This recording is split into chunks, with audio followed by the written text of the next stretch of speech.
Hi, Dr. Greg Gillum, CEO of Human Fusion. Today's management insight comes from the September-October 2019 issue of Harvard Business Review. How deep is your bench? When I say succession planning, where does your mind and heart go? Does it go into the deep, dark recesses of your mind and heart? Or do you get energized by it? When I ask this question to clients, most of them say, well, we don't really have a succession plan, or they don't know of one, I guess. It's a very interesting dilemma. When I was in the pharmaceutical industry, it's something that we talked about almost on a daily basis. That's no lie. Almost on a daily basis, we were talking about development, who's ready, who's next, blah, blah, blah. And it was just this constant conversation that happened. I don't see that very much out in the consulting world. I don't see a lot of companies do it. Maybe it's just too hard.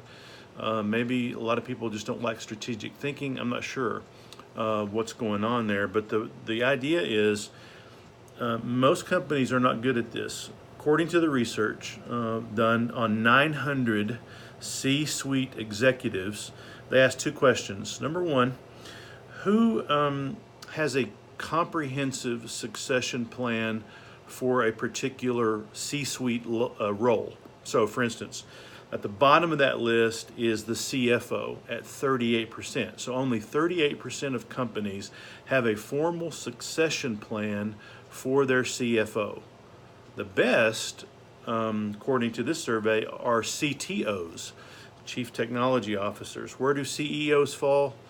Near the bottom at 40%. So only 4 of 10 companies say they actually have a good succession plan in place for that particular role. Now, even scarier numbers come from the next question, the percentage of people who say there are a suitable successor internally ready to take over. CEOs, only 24%. And that drops dramatically as we go down the line. Interestingly enough, CTOs are the best here as well at 29%. So somewhere between 20 and 29% of people say that there are internal people that are ready to take over the roles, which means we are not doing a good job internally developing our people for the next level. So managers, think about this question. Who could take your place? If something happened to you and you exited the company tomorrow, who could take your place? If you can't answer that with people on your team, you're not doing a good job at developing your people. You should have someone ready to step in and take over immediately. That makes it extremely